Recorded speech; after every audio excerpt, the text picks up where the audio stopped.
Yeah. No, I was about to say, why are you picking your turtle up like that? And then I noticed it was plastic. I mean, it was not real. yeah, it's a little. In my imagination, he's real, but to other people, he is fake. All right, Dan, your turn. Okay, hi everyone. I'm so excited to be here with you and to chat with you about everything. Two truths and a lie. God, it's been a while since I've played this. Okay.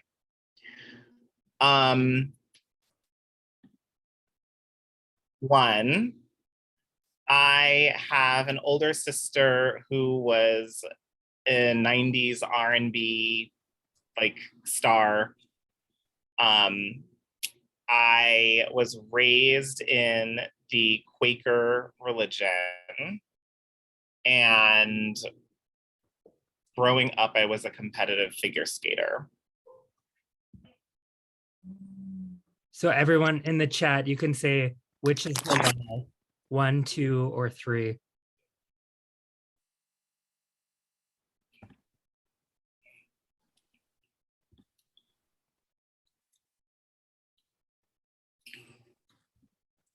It's fun to see the votes. So I may have already discussed your competitive figure skater history. Okay. But the Quaker was a secret. The Quaker background. Well, wait, so Matt, which one do you think it is? I'm gonna say it's the second one, because I feel like you've written about your religious background. Okay. So, well, yeah, so I think probably everyone's gone. So the truth is that for me, it was number 2 that was the lie, because I went to a Quaker college, but I grew up Baptist. So I have a sister who really is a 90s R&B singer, and I was a competitive figure skater growing up as well. So if you know this group, this R&B duo named Denne, Jean from Denne is my sister. Amazing. I call next. Since everyone here is 18, I'll share a really funny story that I only learned 2 years ago at Christmas. But in like, I don't know, 93 or 94, probably, they Motown threw Jean and Renee this big birthday party in a club in New York. And like there were lots of celebrities there, and my sister didn't really get like what kind of like crowd would be there, what kind of event it would be. So they thought it would be very like family friendly. And I have this very religious, very kind of innocent seeming family. So like they had cousins and family coming up from Philly to go, and my parents went and I went. And the first thing is that we got there in a limo, and some huge knife fight broke out in front of the club. And we're sitting there in the limo, and I'm like, I don't know, 7. And the second thing is that I've always thought that my first time getting high off of weed was my freshman year of college. But apparently there was so much weed at this party that in fact, 7-year-old me got a contact high and had to be taken outside and allowed to like run around and come back down. So yeah. Childhood. I was like, I remember this party, but I didn't know that happened. So anyway, someone else's turn. That was an accident. I'll go. Call next. Oh, okay. Antoine said first. Let's do Antoine, then Pablo, and then we should get into questions. Let's see. One, I once stood in line for 13 hours to meet Janet Jackson. 2, I've met Rihanna twice. 3, I own 4 Louis Vuitton bags. This is good because I can see. It's gotta be 1 or 2. It's definitely 1 or 2. That's hard. Let me see the answers. Let me see. I would say 2.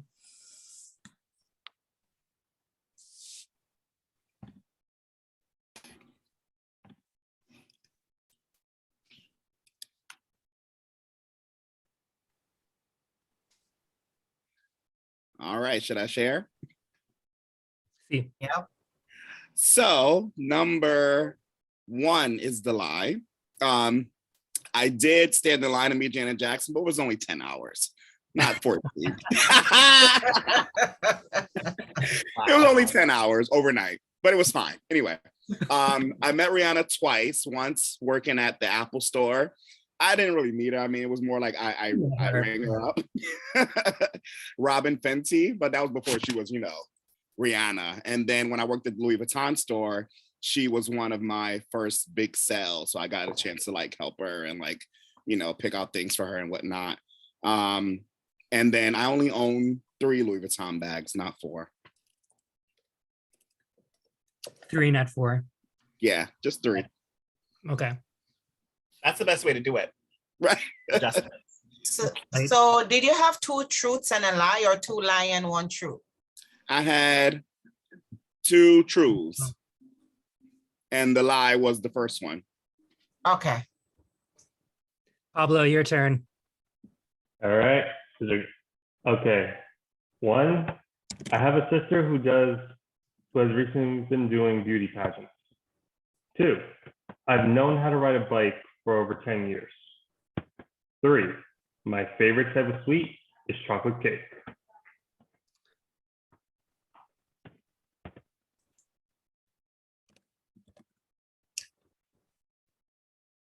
Pablo, what was the first one? I have a sister who does beauty pageants recently. Okay.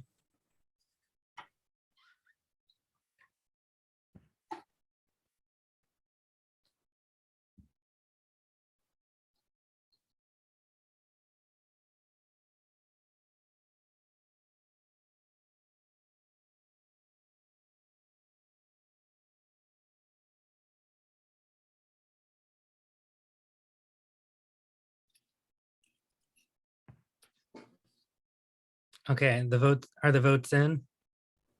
It's kind of all over the place, but I think the consensus is 3 is the lie. So tell us, Pablo, enlighten us. Hey, you're all right. 1 is true. I am a proud brother. Granted, my sister is older than me by 3 years. And 2 and 3 are both lies. I hate sweets, so yeah. And it is embarrassing. I didn't learn how to ride a bike till I was like 14. It's I okay. never had the chance. I was 12. Also, I was scared to ride a bike because I always thought I was just gonna fall. That would be a good personal essay, if anything, for me. Like, as a 14-year-old, what was that like learning how to ride a bike? Who taught you? Did you feel weird as an adolescent? Yeah, I'll have to write about that. I've been posting a lot of stories in the writing portfolios. Perfect. The symbolism, exactly. All right. So let's start with the formal portion of our program.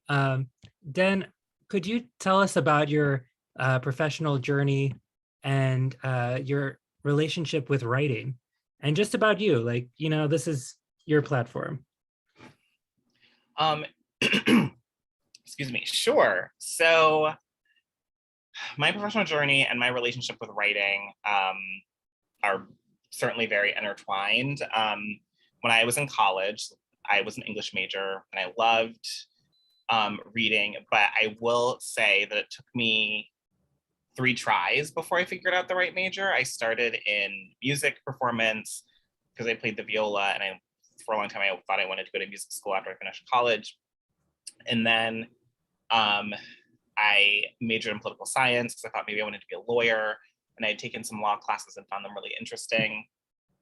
And then I did a summer internship before my junior year, and it was on a political campaign. What I really was thinking was that I maybe wanted to work in politics. This was in the era of the West Wing, so I thought I wanted to be a press secretary like C.J. Craig on the West Wing. And so I did a press internship with a congressional campaign. I absolutely had the worst time ever. I hated it. It was terrible. And it made me get back to school and think, I don't want to major in political science anymore. I don't want to work in politics anymore. This is trash. I'm above it. I'm not doing it. And every semester I would take an English class because they made me happy. I just like loved reading, and I loved being in a space where I could discuss books the whole time. And so that semester I would just like take them purely just for the joy of it. I wasn't thinking of being an English major. It felt too on brand. And so I just like wasn't thinking about that. But I took this wonderful class called Contemporary Women Writers, and it was taught by this really wonderful professor at my college, who's now a dean of the college. And so I was going to her office hours to talk about some project that I had to do. And, you know, that was fully what I was there to do. And instead, when I sat down next to her desk and we started talking, what came out of my mouth was, I think I want to be an English major and I want to study with you. And so she became my mentor. I worked with her really closely on my thesis and through the rest of the next years of college, and was very, very happy. And if anything, regretted the fact that I hadn't decided to major in English earlier, because there were amazing classes that I didn't end up having the time to take. But I was able to graduate on time. And so it was when I was handing in my undergrad thesis. I went to a college where you had to write a thesis paper in order to graduate. It was just like a requirement. And it was when I was handing the thesis in like April or May. I think it must have been April of that year, of my senior year. And it was this beautiful sunny day, and I was walking across the quad, and all the English majors were kind of walking across the quad, and we were running into all the other seniors who were hanging out outside when they weren't in class because it was such a gorgeous day. And, you know, we were the first department to hand in our theses. So everyone was like, oh my gosh, tell me all about your thesis. And so you could barely get through the quad because everyone was just curious to know what you had done. And like holding that thesis and like talking about it, I was so much more proud of that than anything else I'd ever done in my entire life. Even like music performances, skating competitions, like I just was so much more proud of that. And I just thought, well, maybe this means something. Maybe I want to be a writer. And I had always been told I was a good writer. And in high school, they had said, like, make sure you study writing in college. And then I just sort of like forgot to do it. So, you know, when I graduated, the economy was really bad. I hadn't really given any thought to a job. I moved back home to Ohio to live with my parents, and I was applying to jobs. And in my spare time, I just started writing. I had taken one creative writing class in college. I had loved it. I'd had an idea for a novel, and I thought, like, when I'm 60 and I retire from being like a lawyer or whatever it is I do, I'll write a novel, and I'll just start a second career. And, you know, I had nothing to do. I was applying to jobs and for not really getting them. And so I just started working on this novel. And by the end of the summer, I had realized how difficult it was to write a novel. So I had written instead a short story. And I wrote this like 30-page short story, and I read it at the end of the summer. And I was like, this is really, really bad, like really, really, really terrible writing. But I really loved doing it. And I loved the way my mind worked while doing it. And I just was like, this is what I want to do with my life. And so I realized that moving forward, I would make all of my decisions around the goal of becoming a published writer one day, and that was going to be my career because I had loved doing it so much. And so I lived in Cleveland for a year. I wrote, I worked at the mall. I sold soap. If any of you know the soap brand Lush that has like fancy soaps and bath bombs and all that, like I worked at the one at the mall near me. And after a year, I moved back to Philly, which is where I went to college, and worked at Lush there, and also had a job at a theater, and was applying to graduate schools. And then I got into graduate school. And so that third year after graduating college, I enrolled in the MFA program at Sarah Lawrence, which is how I got to New York. And so I was there for 2 years. And then since then I've lived in New York City once I graduated from there. But in terms of my professional role, I was part of the group of people that edited the literary journal of the MFA program at Sarah Lawrence. And that ended up being really important on my resume because a few years later in New York, a journal, a fairly well-known journal that Matt might know about called Apogee Journal, they had some turnover and they were looking for some new editors. And a friend of mine from grad school was the poetry editor there. And he was like, I think you should be the fiction editor. You should apply. I think you'd be perfect for it. And things were sort of just starting to happen for me as a writer at that time. I was just starting to get published, and I had my first story published in kind of a big name place. And I was just starting to get opportunities. I was getting admitted into workshops and different things. So like there was a little bit of momentum, and I was like, oh, I'd love to do this. I really love editing. I loved being in writing workshops and like critiquing people's work and helping them sort of try to maximize their vision and try to understand what they were trying to do. And so I ended up not getting the editorial role that first time. I ended up going instead to a really close friend of mine. And it came down to me and her, and they chose her. And before they let me know that they chose her, she posted on Facebook about it. And then she emailed me immediately and was like, I want to publish you, so send me work. And that's how I found out. But I was like, oh, she was the right choice. Like, she was older than me. She had more experience than me. She was well connected. Like, it just made sense. But it was really important because the piece that she ended up editing and publishing is a big part of my novel. And that piece got me so far in my career in all of these ways, simply because people liked it and it picked up steam. And so a year after she got that job, she wanted to leave the job. And so they called me to bring me in to be the fiction editor. And so I was the fiction editor there for 2 years. And the second year that I was the fiction editor there, someone else who had gone to graduate school asked me to be their assistant fiction editor at an even bigger journal that had a bigger reputation, a lot more attention. And it's called The Rumpus. And this friend had a really different kind of like aesthetic taste than me. But we also shared a lot of things that we thought were really important in fiction. So I thought we'd make a good team. So I was like, even though I'm a fiction editor elsewhere, this is a bigger place. I really love to learn from you and work with you. So yes, I'll be your assistant fiction editor. And so I ended up being there at the Rumpus for 4 years. And after a year, I think they promoted me so that we were both senior fiction editors. And then the last year that I was there, she had left. So I was the sole fiction editor. And again, it's a journal that gets a lot of attention. And so by this point, I was like, I'm trying to finish my book. I have had different day jobs this whole time because none of this work was ever paid. So I had to do other things to make a living. So this was always stuff that I was doing, like, maybe 5 to 10 hours a week, just like doing it kind of when I could and doing it quickly and trying to do it well, but not really having time to do it. And so I would always kind of be like, listen, you've done enough as an editor. You don't have to do this anymore. You don't have time for it. In some ways, it felt like it was more trouble than it was worth, even though I didn't really feel that way, but sometimes it felt that way because I was so crunched for time. And so I was just like, you should like stop doing it. Like, no one's making you do this editorial work. Like, you should stop. But I really loved doing it. And I loved the people that I was working with, and I could not stop. I just couldn't find it in myself to email that. Like, no one would have been mad at me. Like, the boss would have been like, you've done such great work. I love you. I'm so sad to see you go, but like, this is free and I get it. Like, it's been years, whatever. Like, no one would have been mad at me, but I couldn't bring myself to do it. And so then we get to the pandemic, and I, for a good portion of the pandemic was working in the healthcare field, which was a new field for me.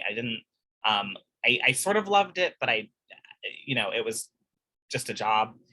And at the start of 2021, I was realizing by that point, I was doing my own freelance editing. So I was editing people's books, and I'd been doing all this literary journal editing for years. And the work that I had edited had done really well. Like, it was critically well received. Like, I would edit short stories. They would be submitted to contests. They would win. These people would get big awards and big agents and big book deals and things. And I was the first person to be like, this story is great, and to edit it and publish it.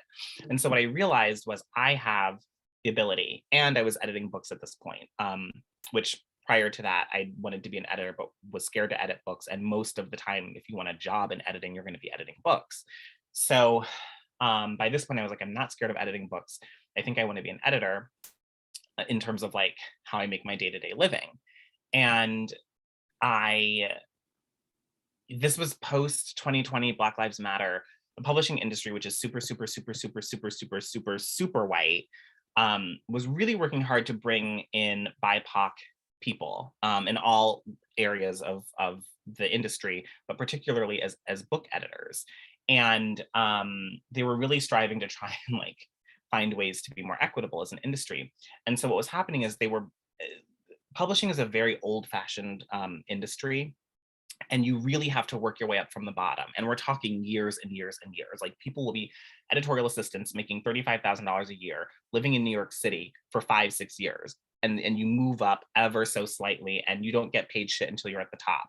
And so I was like, I think this is what I want to do. But one, I'm too old, and I've been making, not that I make so much money, but like, I haven't made $35,000 a year in many years, and I don't live on that. And I was like, I can't, like, I'm not going back to that. Like, that had been the way that you would get in, even if you were an older person who was making a career shift. Like, you'd have to start at the bottom and work your way up. And I was like, I can't do that. I ain't got time for that. And then looking at what publishing was doing to bring in Black people, very specifically, I was like, I don't think I should have to do that. Like, I have this brilliant editorial resume. My work has been, you know, well judged in all these places. Like, they should bring me in, and they should bring me in at a top level. And so I started talking to some friends and mentors, and they were like, they made it clear to me that I only lacked one area of experience, and that is the business of actually acquiring work, you know, and the business side of it, and paying people and all of that sort of admin publisher work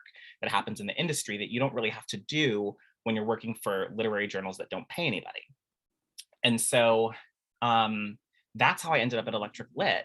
I was like, all right, if I can get a leading job at a big time literary journal as like a managing editor or higher, then I think if I do that for a couple of years and it's a really visible place, I bet I can go into at least a senior editor role at a publishing house, and I can make good money, and I can, like, you know, live a little more comfortably, only do one thing. And so these kinds of jobs are very few and far between. So when I kind of realized that, I was like, all right, like, you have to hustle, you have to be on it, you have to pay attention to every single job that opens up, because literally in a year, there might be 3 or 4 typically of these jobs that open up anywhere in the country. You have to be lucky enough. I mean, in this age with COVID, like, more things are remote, but typically you have to be lucky enough to live where the job is or be willing to move, which I'm not really willing to leave New York. And so paying attention to all of that, I was like really desperate to kind of get out of my healthcare job, only because I was bored. And I was like, you might be in this healthcare job for another year, because it wasn't the sort of thing I wanted to give up for any old thing. It was like, it had to be the right situation. And so I kind of made my peace with that. And then maybe a month or 2 later, this job opened up at Electric Literature to be the editor-in-chief. And I applied for it, and I went through 3 rounds of three interviews, and I got it. And so that's how I ended up in the role, the day job that I have. And the really great thing about it is that for the first time since I was in graduate school, I'm now full-time literary. My day job is about literature. My podcast deals with literature, although it deals with a lot of things. But it's like literary, and the 3 people that I co-host it with are writers. And I'm writing outside of that, right? Doing my own writing and publishing. So for the first time, I'm full-time literary, and it felt like the parts of my brain that were geared towards building a different career that I didn't love and that I wasn't interested in, like, I never wanted to build a career. I just wanted to be able to make enough money to be able to just have a day job and write. Like, I could kind of shut that down. And I ended up, during all those years, I was working at nonprofits in New York. So I was working at places like Harlem Children's Zone, this nonprofit called Figure Skating in Harlem, doing education equity work, in addition to all of this with the podcast, with my own writing and with editing. So it was like I could kind of shut down one of those lanes and just be a full-time literary person, which is really exciting. I also love editing. Truly, I love editing people's work. I love building relationships, and potentially sometimes long relationships with writers. I love finding opportunities for younger writers, for BIPOC writers, queer writers. So in this sort of high-level role, I get to be kind of a literary tastemaker. Electric Lit is like, not just to, it's been a long day, so I'm just not like pulling any punches. Like, Electric Lit is a big fucking deal. And for me to be a Black trans person, like, in that lead role there, says a lot about what I can potentially do in the industry, to open up more doors for more people. And so that's what I'm really excited about. And that's what my editorial work is sort of really centered along. And then in addition to all of that, I have my own writing. I don't know if that kind of answers the question. It was a lot, so sorry. But absolutely. Yeah, we were just sitting back and enjoying the ride. I really love your emphasis on community and the sort of incorporating others into your writing process and your life. I personally find it very rare. A lot of people are taught that writers are these solitary beings that should just chain themselves to a desk and suffer, but it does not need to be that. It shouldn't be that. So I very much value hearing your perspective. I'm just posting 2 student questions in the chat. The first is, what is the most common problem you see among new writers?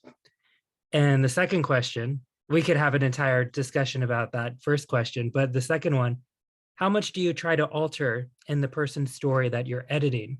To what extent do you see yourself, if at all, as a co-writer? These are good questions for sure. I'm going to start with the first one because I think that's a little bit more of a direct answer. So far, almost universally, the most common problems that I'm seeing in new writers, and Electric Lit is a haven for new and emerging writers. We are often the first people to publish someone, or among the first publications to publish someone who's sort of hopefully, building a career, and we want to do that. And that's an important part of who we are in the industry and the place that we've carved out for ourselves. But the most common problem that I see, hands down, is simply not having done enough work on the writing. And by that, what I mean is, that sounds vague, but typically what that means in this context is the writer isn't going deep enough in their analysis of whatever it is that they're talking about or saying. The writer isn't saying what it is they want to say. Much of the writing is vague and sort of surface level, and it's not saying anything that I think anyone really needs to read. And so maybe I should start out by saying that at Electric Lit, the thing we publish primarily, we publish fiction. We are a literary journal, but we have sort of 2 subjournals. And one publishes longer form fiction called Recommended Reading, and one publishes shorter form fiction, occasionally a very short form essay, but that's a rare kind of thing to even get, and poetry, and it's called The Commuter. And I don't edit those 2 at all. I have nothing to do with them. And then outside of those things, we have the rest of Electric Literature, which I'm in charge of. And in that section, we publish essays, we publish book lists, and we publish interviews with authors. And the essays range in sort of what they're about, but our tagline is reading into everything. And we want to look at everything through a literary lens, which means sort of deep analysis, deep thinking, sort of deep, rigorous analysis and thinking. And much of what we publish will be sort of a combination of a personal essay that also interacts with a TV series or a book or a movie or an album or a song. So it's interacting in some sort of medium. But the balance, it's not like it's 50-50. Sometimes the balance is like heavily personal and not super analytical in terms of what the text might be. And sometimes the balance is that it's not all that personal. And it deals a lot more with, the text that they're talking about. And so within that sort of framework, there's a lot to do. But basically what I'm saying is that people are always wanting to pitch me, or not wanting to pitch me, they're always pitching me their take on this book or that TV show or whatever, and what they have to say about it. What's rare is to find someone who's saying something truly original about something that they're watching or reading, and the end that they're executing that well. And so if I don't accept something, sometimes it's truly just not a fit for us. Like it's not in any way consistent with like what we do.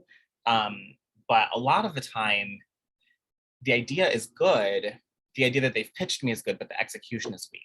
The other thing that does happen more often with earlier sort of newer writers is that they don't necessarily quite have the command over the sentence level writing that they need to communicate the idea that they're trying to communicate.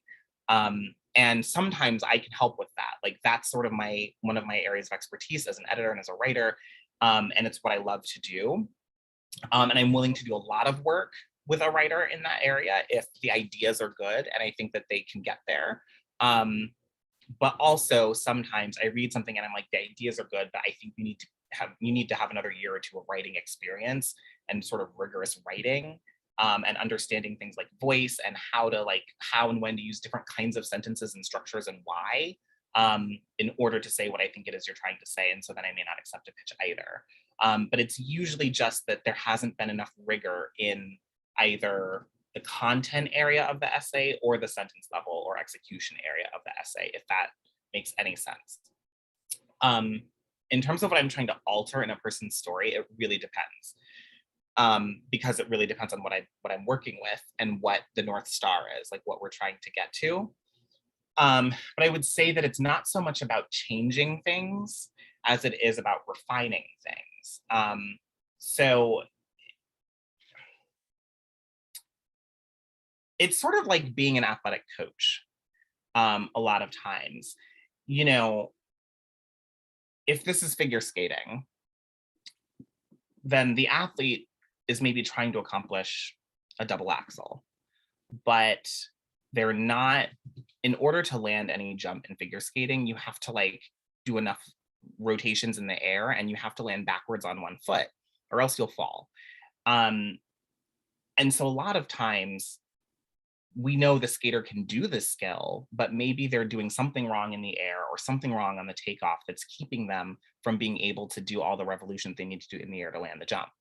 And so as a coach, you're sort of adjusting their technique and adjusting what they're doing to find what works for them and their body so that they can land the jump.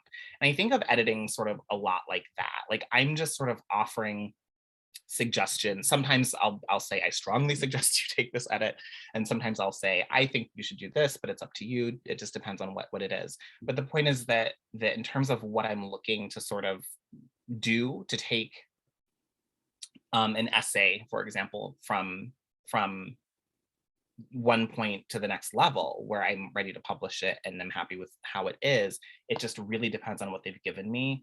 And what we're looking to accomplish with the essay. It also depends to a small extent on how much I have on my plate, how many pieces I'm working on, what else I'm doing, because my job is not just editing pieces. We're a very small nonprofit, so there's other things to do. I contribute to our fundraising efforts and all these different things. You know, simply hiring and maintaining and managing a staff and supporting them and trying to support their professional development as well. So there are weeks, for example, where I'm editor-in-chief, but I may only spend, in some weeks, I may only spend 4 or 5 hours editing in my 40-hour work week. And the rest of the week I'm doing other things. And then there are weeks where I'm able to spend most of my days editing. So to some extent, I might also take into consideration how much work I think the essay needs and how much of that's going to fall on me telling the writer, here's what I think you need to do, go and do it. And them being able to do that or them not being able to do that and me having to work very closely with them and how that fits into whatever else I'm doing. We publish 9 to 10 pieces a week at Electric Literature, and I'm only directly responsible for 4 of them. And I supervise, you know, the other 4, and then the 2 are going to be from recommended reading in the community I have nothing to do with. But I'm sort of largely responsible for 8 of them. I'm directly typically responsible for about 4 of them, and I supervise the other 4. But just for my 4, for me to make sure that I'm doing what I'm doing, like that I'm keeping up my end of the bargain in terms of keeping up with our pace that we've set, I typically have to have between 15 and 20 essays in process at any given time, because writers are constantly writing and saying, oh, I need an extension, or oh, this happened or that happened.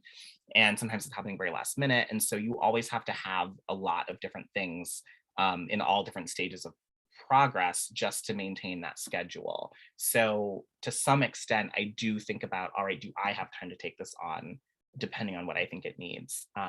So I don't know if that sort of answers your question, but it just really depends on what I'm working with and what the circumstances are.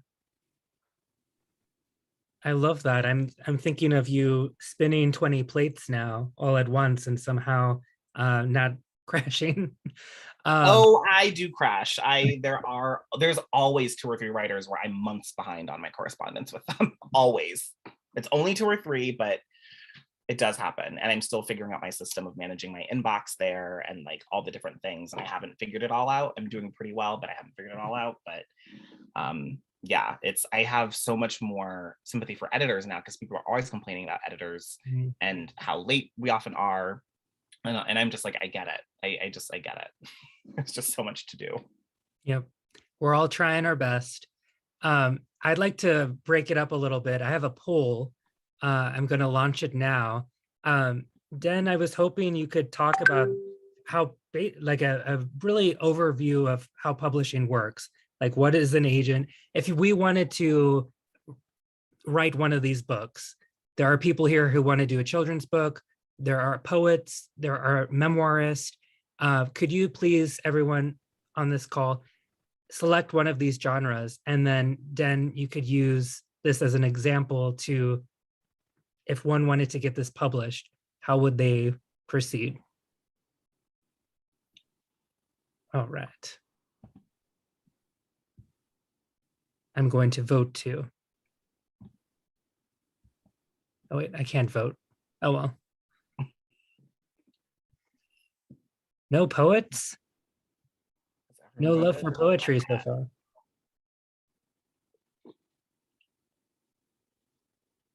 Well, let's run with a children's book then. The people have spoken. So, not gonna lie, I don't really know how it works for children's books.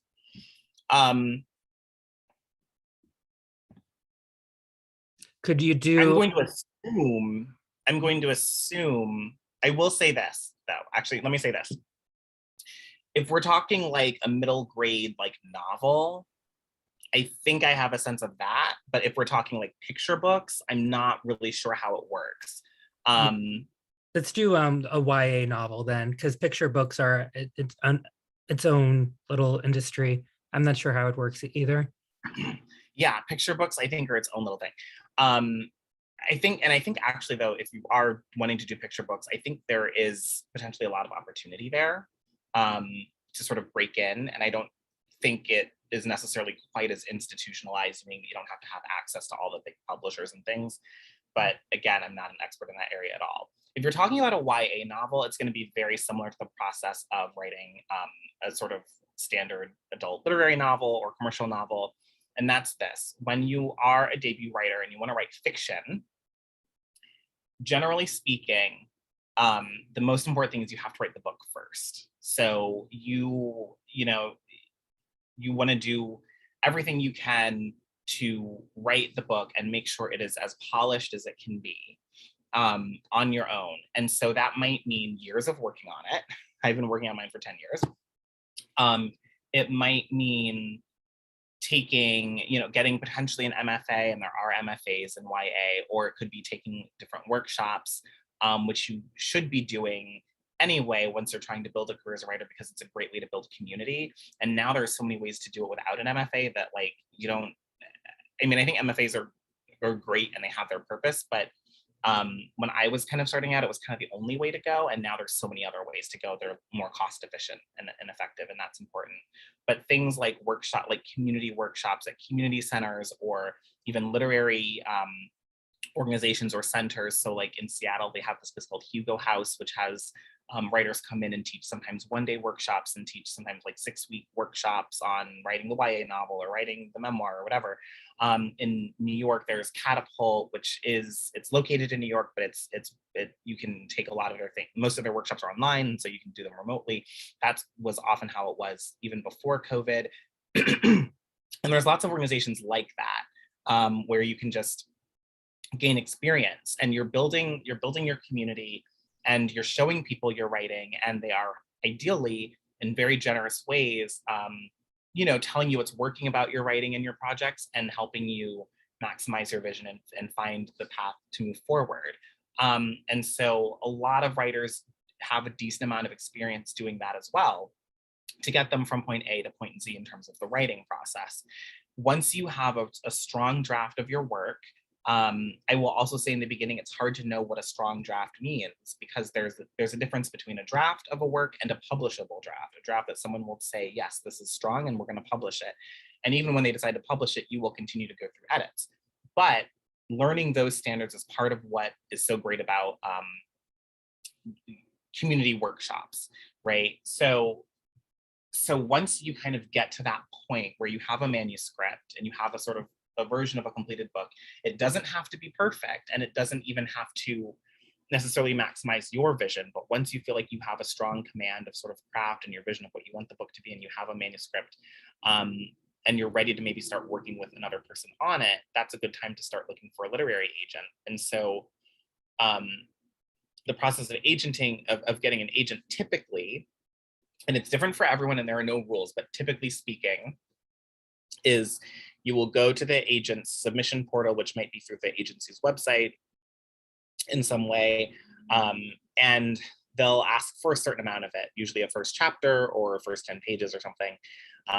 And they might be specific about how to format it. They might say it should be in the body of an email, it should be in an attachment. And so if you want to query like 10 agents, which is very standard and normal, you just have to really pay attention to the details, because every agency and every agent to an extent may want slightly different things. So you pay attention to all those details. Like, do they want your name and the page number in the upper right-hand corner or the bottom left? Like, pay attention to that. But you get your submissions ready and you query an agent. And if you don't have like some sort of thing that has brought you to the front of mind for that agent, then you're just going through what we call the slush pile, what we affectionately call the slush pile. And if you're going through the slush pile, then you may have to wait a certain amount of time. I would say common response times might be 2 to 3 months, but agencies will often say, if you don't hear from us after, a month or 6 weeks or whatever, feel free to follow up. If you don't hear from us after that, you can just assume that we're not interested. Harsh, but the reality of the situation. But once you find but then what hopefully will happen is that at least one agent, and often sometimes several agents, will ask to see the full manuscript. And so once they see the full manuscript, then they know the full reality of what they're working with, and they might say, yes, I want to represent you, or they will say no. If they ask for a full manuscript, that's also where you can typically follow up after maybe a month or 6 weeks, and go through that process. Sometimes they get back to you very quickly. If you get a yes from one agent, you are fully encouraged to not just accept that yes, but let all the other agents know who have asked for a full manuscript, that an agent is interested and basically wants to offer you representation. And that will get them off their ass, and they'll read it very quickly, so that they can let you know, because they when I tell you, every industry is sort of like People Are Lemmings, where it's like, if you want it, then I want it. Publishing, it is insane. Like, it's absolutely insane. The way in which the minute someone wants you, everyone else is like, wait, I don't want to lose out. So then they like get their ass in gear. And so you go through that process. Hopefully you get an offer of representation. If you like that agent, you want to work with them, then you say yes. And then depending on the strength of the manuscript, the agent might be like, oh, you have very little work to do, so just do this round of copy edits or simple edits or whatever, and we'll send the book out to publishers. Or they might say, all right, we're going to spend a good amount of time, getting this ready for publication. And whether or not they're going to do that will depend a lot on the manuscript, but also on the agent, because some agents are very editorial and will work with you closely in the editorial process, and some agents are less editorial. And some writers want to work with their agents in that process. And some writers are not terribly interested in working with their agents and just want to work with the editor. And ultimately, an agent's job is to handle the business side of your relationship with who will become your editor and what will become your publisher, what organization. And so, you go from there, you edit the book with the agent to some extent, and then, they send it out. If editors are interested, then it's sort of a very similar process. They'll let the agent know. The agent might then let all the other editors know, oh, such and such at this publishing house is interested. And then there'll be a lot of conversations. And you may end up hopping on the phone with an editor to talk through whatever questions they have for you about the book, to find out about their vision for the book, to find out, the ways in which they want to support the book so that it hopefully goes to market and does well. And somewhere in all of that process, the editor will also have to show the manuscript to the rest of the publishing house. So they have to show it to sales team that handles all the numbers of everything. They have to show it to marketing, they have to show it to publicity, and they have to show it to their boss, like the editor at the very top, and they all have to agree that they want to buy this book as a publisher. And then they have to work with a publisher to find out what amount they want to try and buy the book for. And so once that happens, if you get an offer and it's the only offer, you can still negotiate a little bit more usually. And that's what the agent is there to do. And you hopefully take that deal and like move forward with a publishing deal. If many publishers are interested, or multiple, even two, then you begin to go into what is called a bidding war, and there's an auction.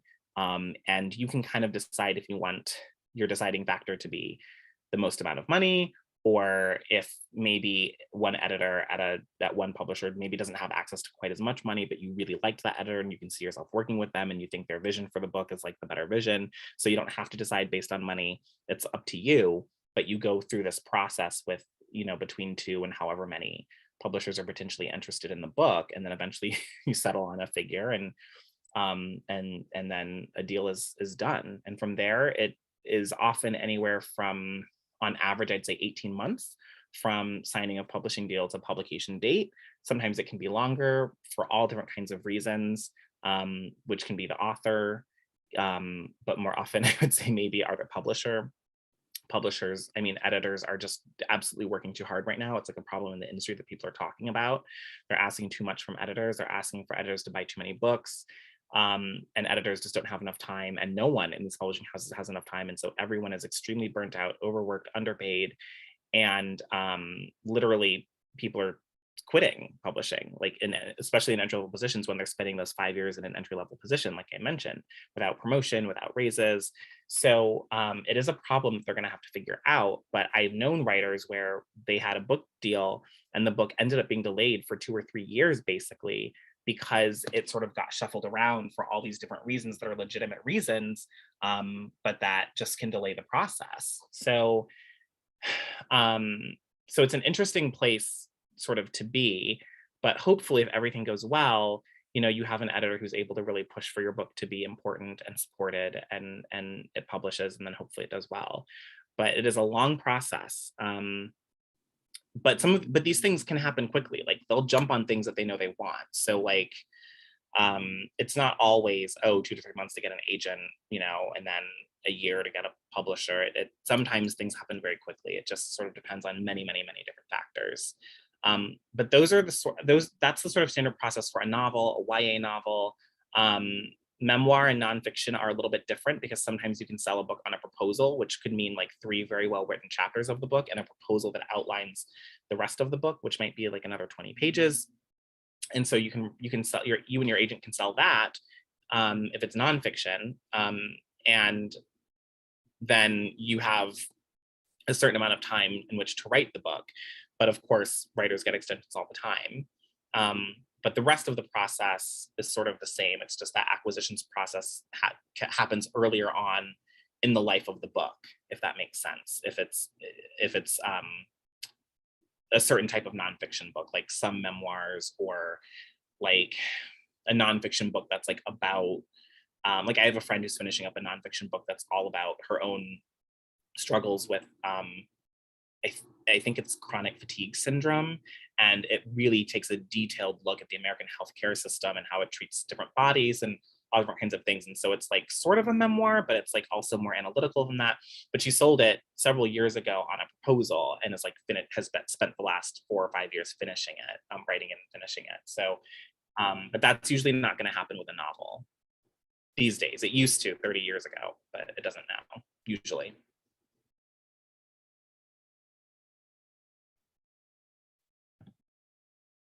I remember I interned at the Paris Review, and I spent most of my time reading the slush pile, and it was kind of eye-opening as to what common mistakes there were to those who submit to these journals.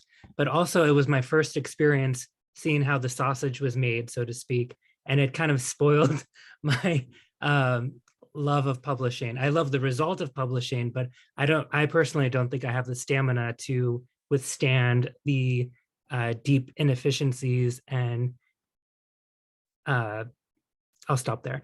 Let me just say, I don't know if some people in the class are sort of more corporate types or business types. This is the thing, partly with publishing.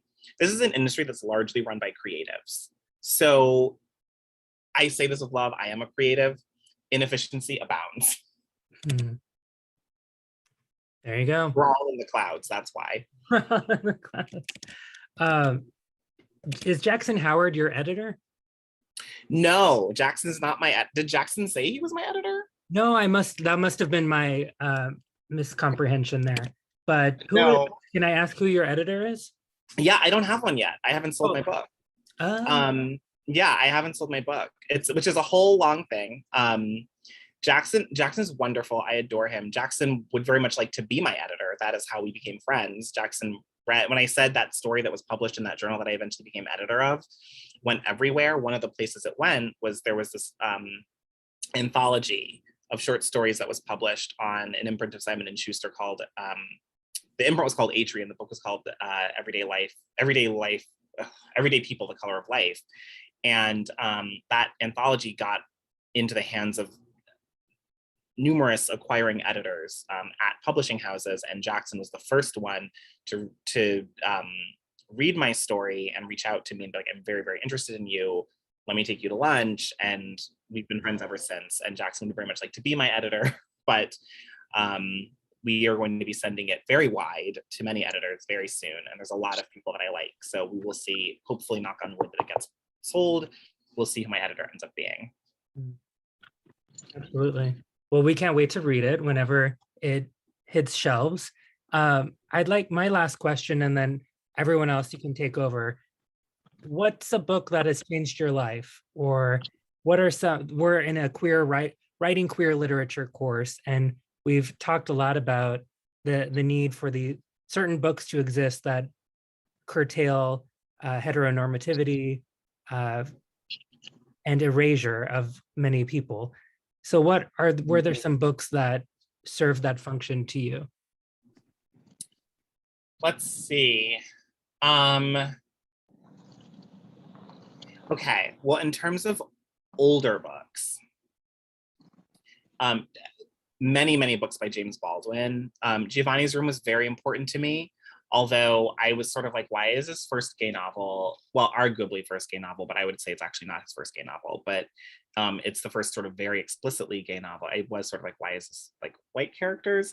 But this was also the 60s, and he was, maybe he thought there were only certain things he could get away with writing about. But it was really important to me because it was so explicitly gay. And there's also his first book. So Giovanni's Room is Baldwin's second novel. His first novel is called Go Tell It on the Mountain. And I would argue that it's also a gay novel, but it's not quite as explicit. And the main character is a teenage boy. But that book really felt like it changed my life. And in some ways, I figured out sort of early on in my reading of it that it was in conversation with what I was trying to do in my book. So that was another one that was really important to me. I would also say, this is not as old of a book, but Toni Morrison's novel, A Mercy, which actually which takes place, A Mercy is like not one of her most highly regarded novels, but I actually think it's one of her best. And it was published in 2008 or 2009. And so it was at the end of her life, these very short novels that are almost like novellas that she was publishing. And A Mercy includes two gay characters, and this is an America that's pre-slavery. So it's really interesting just based on the time. There's not that much fiction about that time in America, because it wasn't really called America yet, but that 100 or 150 years or so between sort of first colonization and when the first slave ships started coming. And so it's just a really interesting time, and there are two gay male indentured servants in that novel as well, and that's not the language that's used, obviously, given the time, but that's what they are. But there were a lot of things about that book that were really important for me. In terms of more recent books, Alexander Chee's novel Edinburgh was really important to me. It's a really harrowing story about child abuse for a young gay character. it's just legendary, and the craft of it is absolutely exquisite. And Alex I'm lucky enough that he's been one of the most amazing mentors for me, but that book is super, super important. And I think everyone should read it, as well as his nonfiction essay collection, How to Write an Autobiographical Novel, which is just also extraordinary, and maybe his best book, but I really love Edinburgh too. So we'll see. So those are some. There's also, I don't know, maybe I'll stop there actually. Maybe I'll stop there. I'm starting to think more of nonfiction, but I really want to talk about fiction. So maybe I'll stop there. Oh, The Prophets. Okay, The Prophets that came out last year by Robert Jones III, who you might know on social media as Son of Baldwin, if any of you are following him, which also deals with gay slaves. We really haven't had much in the way of fiction or even nonfiction that deals with queer Black people from that time. We know they existed, but there's just very little. And so that book, even though it's a very young book, has been really important to me as well. So yeah. And then I haven't started this book yet, but I'm really excited about it. It just came out. And it's called After Parties. I actually have it right. Hold on, I'll show it to you. I have it right here. Yes, this is my copy. I also have a donut right next to me that I was supposed to eat earlier and didn't. What kind of donut? Cinnamon sugar. Can you, yeah. So After Parties, this is a story collection. So I haven't read it yet. So I don't know if it's going to be, I guess I don't know if it is going to be important to me, but I suspect it will be. It's been very highly regarded.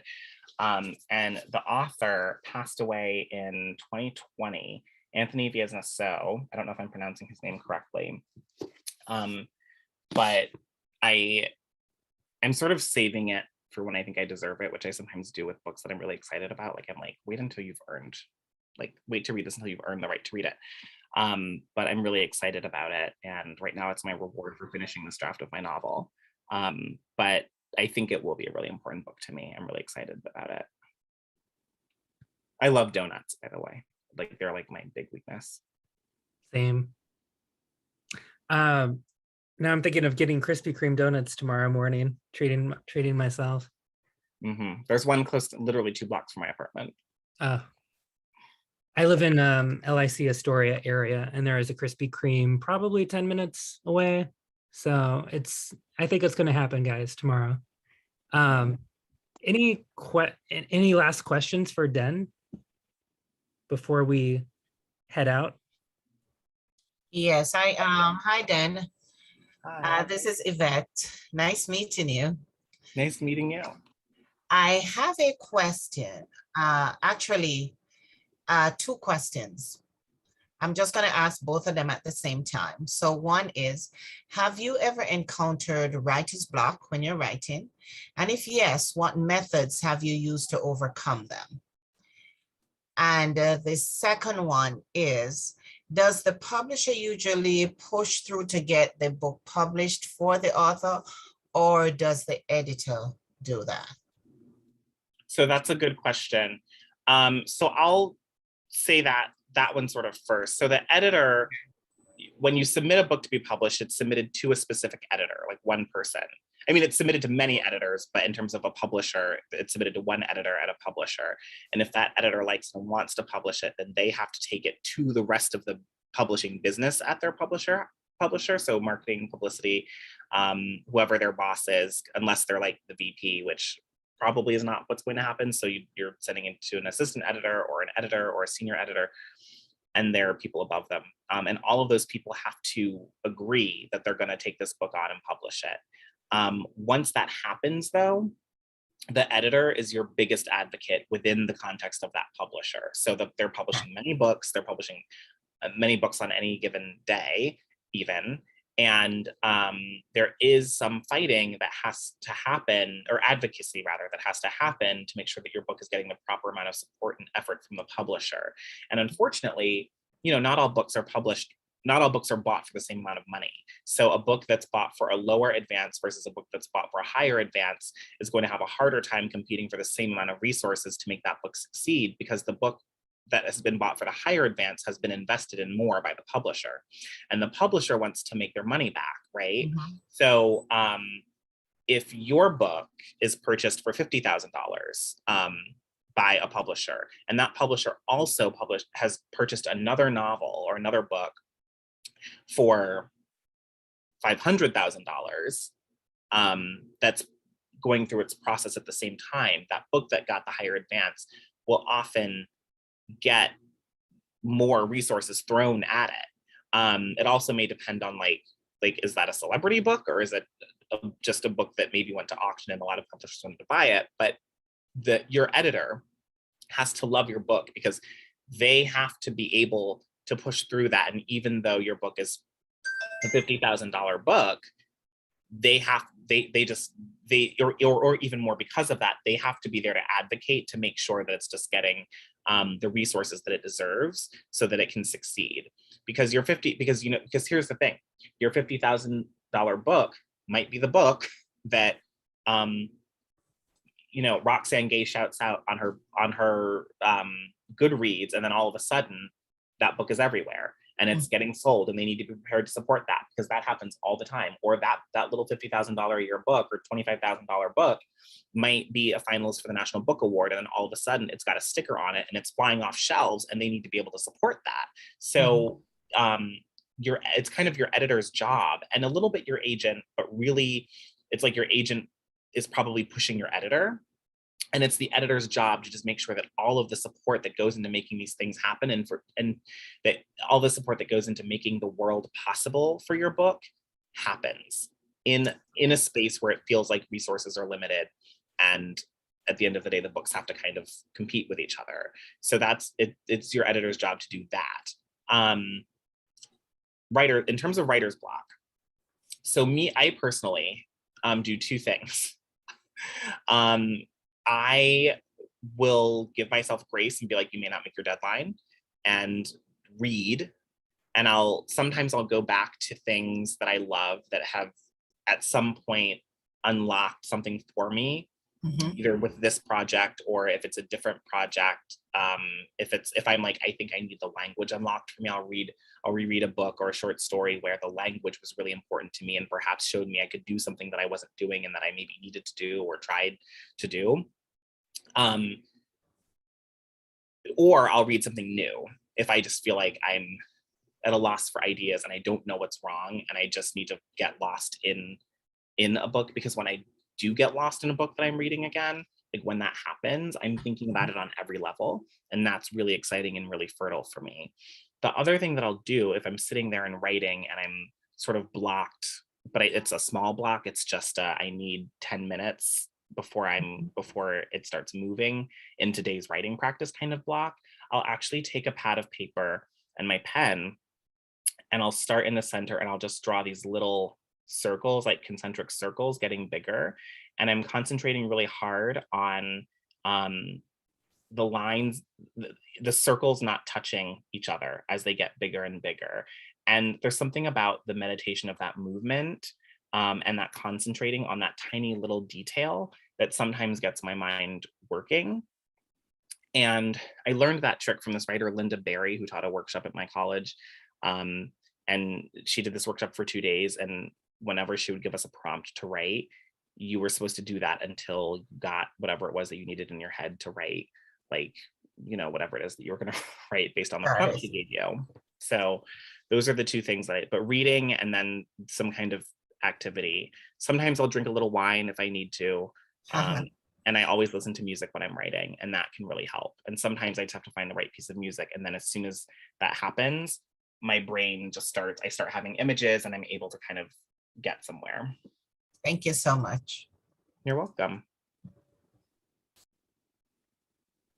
Dan, do you have time for other questions, or do you need to head out? No, I have some time. I have one now, so you've prepared. Any other questions? Oh, hi. Hi. Norris.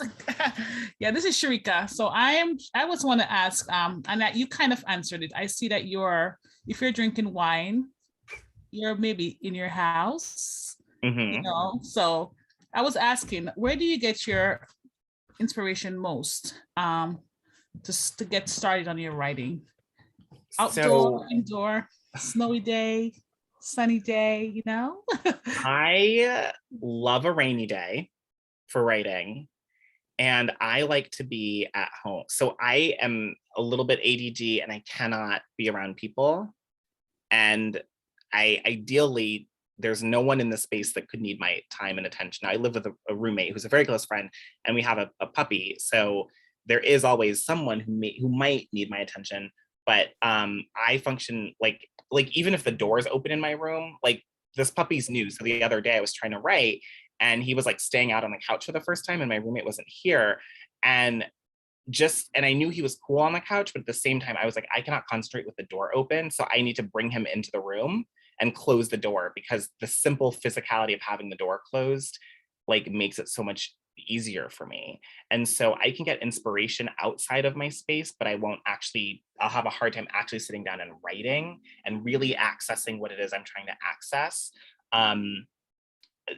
I will have a hard time doing that unless I'm in my designated writing space, which is usually in my bedroom. It can be other places if I'm at a residency or if I'm like traveling or something, but like coffee shop writing, absolutely not. Because I'm nosy, and like if I see people around, I'm like, oh, he's cute, he got a wife. Oh, what's her story? Like, like I'm just, yes.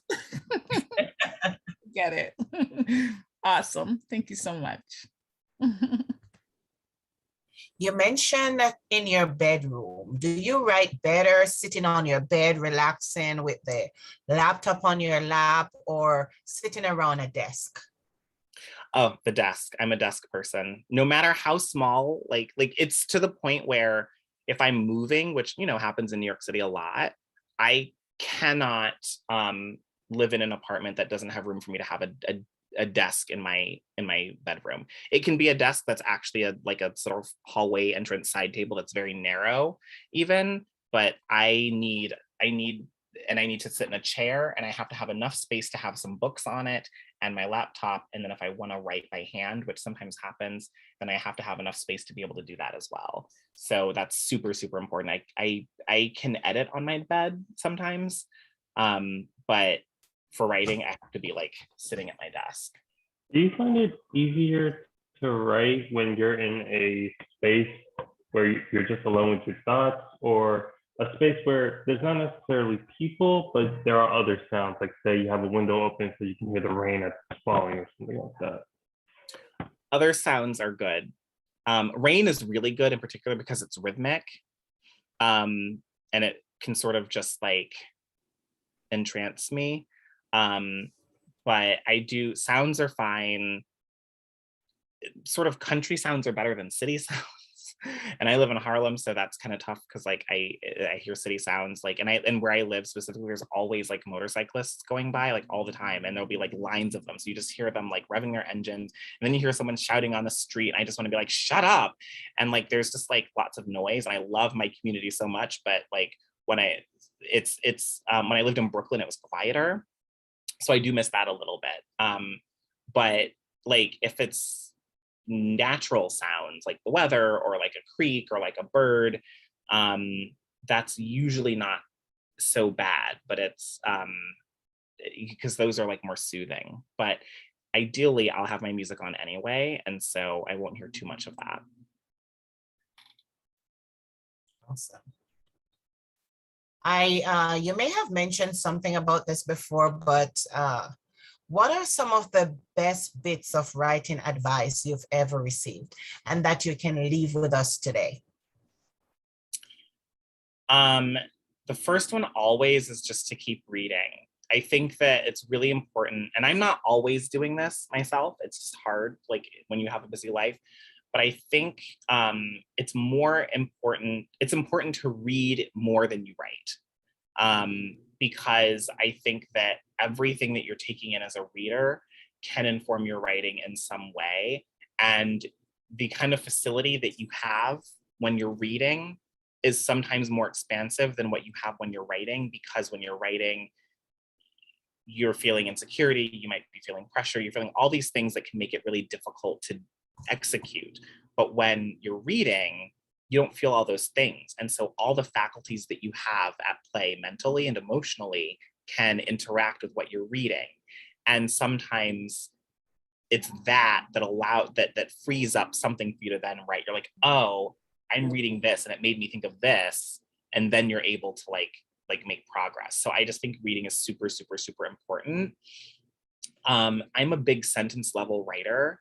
So I always feel like when you're writing something, especially if it's like a longer project, when you don't know what comes next, I'm a big proponent of reading and rereading what you've done, because I personally believe that very often the answers are in the answers for how to get where you want to go are in how you got to where you are in the writing project. So it's a lot of looking back on what's already on the page and what you feel like you know is working and what you feel is successful. And you can look at that analytically and think about what you're doing with certain craft choices, if that's the issue that you're having. And it's just reading that and understanding that and marinating in that. And I think usually that will, at least for me, that will illuminate how I need to move forward. And I've found that every time I do that and it works, I get usually what feels like my best, most powerful writing that connects, the sort of disparate elements of in this case, the novel that I'm working on. So I think that's really, really important. There's a little trick in terms of also if you're writing a longer project, and when I say longer, I mean it could be like an essay or a story or something like a novel. But when you stop writing, I can find it really useful sometimes to not finish the sentence that I'm working on, because I find that if I don't finish the sentence, if I sit back down the next day and come back to it, it's easier to immediately get going because I have a sentence that needs to be finished rather than a blank page that needs to not be blank. Someone taught me that in graduate school, and I find it really, really useful. I don't necessarily believe in, like, you'll often get told things like show, don't tell. Well, all rules are meant to be broken. You'll get told things, and sometimes telling is the most useful and meaningful. And a writer who does that beautifully is Jhumpa Lahiri. And so if you read her, you'll be like, oh, exposition actually works. And it's like really beautiful sometimes, and the most effective thing. The last thing I'll say that's sort of like a sort of standard thing that people always tell writers is kill your darlings. So if you're writing something and you have all these sentences that you absolutely, absolutely love, but for some reason they're not fitting with the rest of the work, usually people are like, well, take those sentences out, you love them, and maybe save them somewhere, put them in a file, maybe you'll use them elsewhere. And sometimes that's like fine and the right answer, but also sometimes it's like, no, I love these sentences, so maybe I need to keep these sentences in and make sure that my other sentences are more like these sentences and like write towards these sentences that I love. Sometimes that's the answer. So I would just say that it's the general impression that I want to leave you with is that like there are these sort of universal writing ideas that people think are universal, and they're not universal. It's not to say that they're never right. There's a reason why people like generally think that they're good ideas, but very often they're the wrong ideas for you and your project and your process and the way your mind works and the way your heart works and how you're trying to like and what you're trying to do. So so always question them, and don't always be like, oh, I always have to show and not tell, or I always have to kill my darlings in order to get this to be in its final form. Like this is art making. Just like there's no rules in publishing, which really is largely kind of true. There are no rules in art making. Awesome. Thank you so much. You're welcome. Thank you so much, Den. I think I have a bunch of notes, and I'm sure everyone else does. So thank you so much for your generosity and joining us. I hope you got to relax a bit too with some Q&A and some wine. Oh, it was wonderful. It was Okay. absolutely wonderful. Oh, one more thing. If you're serious about being a writer and potentially building a career in writing, I hate to say it, but get on Twitter. Mm. It's useful. It is useful. Follow the writers that you admire, follow the literary journals that you like, the publishing houses that you like, follow all those places, and you'll learn, you'll meet people, and you'll build community, and you'll learn about opportunities to potentially study with people, or to apply for grants to support your writing, or just to do different kinds of things, or to try and be published. You know, whenever there's an opening, like if you want to be an editor, if there's an opening to be an editor somewhere, or even if they're looking for people who are readers, who read the work and sort of shuffle it up to editors or reject it first level, which is often how people get their start. A lot of times those openings are announced on Twitter. So you don't have to like participate. You don't necessarily have to like tweet a lot. Although eventually it also does help to just kind of like be a part of the community and sort of contribute to the discourse. And Twitter is your buddy, but sometimes Twitter is your foe. I will also, because there's always discourse and it can just, you know, be a mess. But at the end of the day, in the literary world, in the writing world, it's the water cooler place. It's the place where everyone is meeting, everyone is talking, everyone is communicating. And so if you want to know kind of what's going on and where to try and like, you know, get in where you fit in, Twitter is really, really useful. Amen. We'll have to like start a little Twitter, or next week, perhaps we can walk through like getting on Twitter as a class or something for those who want to join. 'Cause it is fun. It is Does anyone know what this coffee cup means? I want to give you a smiley face, but instead I'm seeing coffee cup. I don't know what it means. It means Does that you're mean tea? It means It means what? I've been I saw that too, and it was doing the same thing. For some reason on this session, the number of reactions is limited to the coffee cup. So if everyone could just like raise their coffee cup, that would be wonderful. Reactions are at the bottom of the screen on the right side. It says I'm Here's away. my coffee There you go. cup. It's so exhausting. Excellent. Awesome. Oh yes. Oh yeah. I think that was what it means. Yes. Yeah. Yay. All right, It was everyone. so fun. Thank you again for coming. Thank you for coming. It was so insightful. I'm very thankful for you coming today. Oh, you're welcome. You're all welcome. It was my pleasure. So if you ever, Yes, if this you was ever, really amazing. Thank you for your insightful advice. oh, you're so welcome. If you ever pitch me at Electric Lit, like make sure you let me know that I came to your class with Matt. And you know, just like let me know. Yes, come back whenever you can. Ever. We're welcome at least one. So, Yes. all right, I'll bye. close out. Be well. Take care, everyone. Take Bye. Thank you so much.